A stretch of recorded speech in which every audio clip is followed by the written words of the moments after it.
The Formula One season is in full effect, and as there are no races until the end of August, we have many rumors flying around about who is going where. In the spirit of that, today we will take a look at a list of 5 drivers who risk losing their seats in their teams, judging by the events so far this season. So relax and enjoy the video, because we have some interesting names coming up. Logan Sergeant. We kick things off with Logan Sergeant.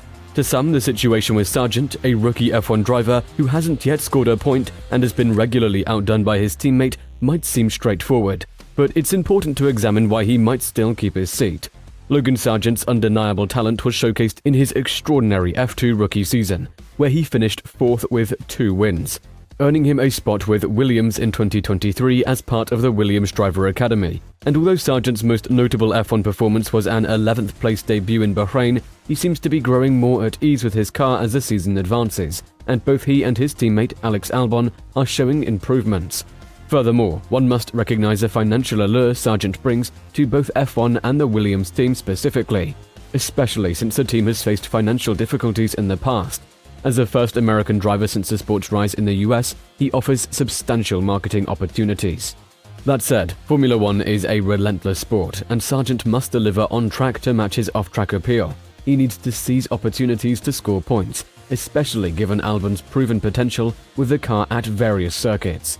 Adding to the complexity of Sergeant's situation, Mercedes, with its well-known positive relationship with Williams, might look to other promising drivers like Fred Vesti if his impressive F2 form continues, or Mick Schumacher, another rising star. Consequently, Sergeant's standing may not be as stable as it seems, even with his potential and promotional appeal. The future for this young American remains to be seen. Guan Yu Zhou. When Zhou got the nod for a 2022 drive, some questioned why he had found a seat more easily than fellow Alpine junior Oscar Piastri, who had just won the Formula 2 title. Piastri's first half season with McLaren this year has gone well, but Zhou has also begun to sway the doubters by getting on terms with his experienced, race-winning teammate. Bar the odd dip, Zhou's qualifying performance have measured up well against his teammates. He raced well too and only scored 1 point less. Half of those came in Melbourne, where he benefited from staying out of trouble in the mess at the end of the race, and arguably deserved to score more highly. In light of his robust qualifying performance at the Hungarian Grand Prix, questioning Zhou's position might seem severe. However, in my opinion, this scenario largely depends on another emerging talent who could be targeting Zhou's spot. Theo Pourchaire has been a topic of conversation in the paddock since becoming the youngest F2 feature racer winner in Monaco in 2021, and at the young age of 19, he leads the Formula 2 standings after finishing second to Filip Drugovich in 2022. As a member of the Sauber Academy, Pourchaire's success is something the team wouldn't want to miss, especially with the potential of him winning the junior championship. This feeling might be amplified by other teams' interest and Sauber's ambitious plans for 2026, when they are set to collaborate with Audi. Although neither Zhou nor his teammate Valtteri Bottas has stood out this season in a car that hasn't been remarkable, Bottas's contract through 2025 guarantees his position. The prospect of pairing an experienced driver like Bottas with a young talent like Pourchaire might be attractive to Sauber, and in this light, Zhou could find it prudent to step up his game in the latter part of the season, given how his rivals have been performing. Zhou has expressed openness to other opportunities next year, but also emphasizes his priority to stay where I am and continue growing with his current team through 2023. So I think it would be unexpected for the team to look elsewhere, especially considering the commercial benefits Zhou brings from China. Sergio Perez. Next, we have 2 drivers who are connected to each other, or at least that's what it seemed like at the beginning. Red Bull's team principal Christian Horner continues to dismiss the idea of Sergio Perez losing his seat for 2024, a stance that seems logical given Perez's confidence issues in the first half of the season. However, Red Bull's tendency for unexpected decisions, as shown with their treatment of Nick de Vries earlier this year, means anything can happen. Perez did show signs of improvement at Spa, ending his streak of missing Q3 5 times in a row, qualifying 9th in Budapest and finishing 2nd in a Red Bull 1-2.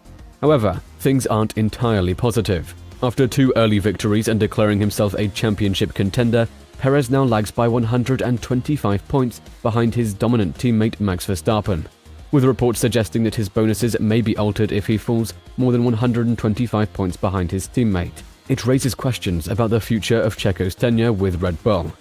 Should rumors about Liberty Media pressuring Red Bull for greater internal competition be true, the team might be compelled to find a more competitive second driver, With Daniel Ricciardo joining AlphaTauri, he and his teammate Yuki Tsunoda have a chance to stake a claim for Red Bull's top seat. Whether Ricciardo or Tsunoda comes out on top, it could set up an intriguing off-season in 2024. If Perez manages to win a few more races and maintain second place in the championship, he'll likely secure his position. His past performances on street circuits should also give him confidence. However, with Red Bull, nothing is ever completely certain. Daniel Ricciardo. Daniel Ricciardo's situation is a bit more contradictory. Currently on loan at AlphaTauri, his future in 2024 is still up in the air, and his performances have proved that replacing Nick de Vries was the correct call, and he will likely present a more challenging comparison to Yuki Tsunoda. As mentioned with Perez, Ricciardo has a chance to pressurize Red Bull by outperforming Tsunoda in the second half of the season. If Tsunoda surpasses the Australian though, questions may emerge whether someone like Liam Lawson, who has shone in Super Formula, might be a better fit. Some had even initially wanted Lawson to replace de Vries. For Ricciardo, AlphaTauri is clearly not the final goal. With aspirations of a return to a top team like Red Bull, where he achieved his best results, he has stated that such a team would be a fairy tale way to conclude his career. However, it begs the inevitable question: has he spent the last 5 years only to end up back where he started, as the Robin to Verstappen's Batman? Kevin Magnuson. Kevin Magnuson, or K-Mag as he is affectionately known, made everyone take notice with his remarkable Viking comeback in 2022, a term coined by the Haas team boss Günther Steiner. Magnuson not only doubled the points of his teammate Mick Schumacher throughout the season, but even secured a shocking pole position in Brazil. So why is his name on the list? The reason lies firstly in Magnuson's contract, which is one of the few set to run out in 2023. This fact naturally draws attention to his future with the team, and the scrutiny is further sharpened by comparing Magnuson's performance with his current teammate, Nico Hülkenberg. Despite being away from full-time racing for 4 years, Hülkenberg has surpassed Magnuson in both points and overall performances this season, making it to Q3 6 times, in contrast to Magnuson's solitary appearance. Further complicating Magnuson's situation is Hülkenberg's multi-year deal, signed in 2022, that guarantees his place on the team. While Steiner has been supportive of Magnuson so far, he has also set down ultimatums as he aims to settle the team's driver lineup earlier than in previous years. Kevin Magnuson has also denied that he is disheartened by Haas's disappointing results this season, although he admits that the team's underperformance is frustrating. So far, the US outfit has only put 11 points on the board in 2023, which puts it 8th in the F1 Constructors standings, just ahead of Alfa Romeo and AlphaTauri. The intriguing question that arises is, should Steiner choose to part ways with Magnuson, who would be his replacement? Given Haas's close ties with Ferrari, their engine supplier, Antonio Giovinazzi's name could come up as a potential candidate. His past testing experience with the team and recent Le Mans victory might render him an attractive option. What do you think? Could any of these drivers leave their teams and switch sides in 2024?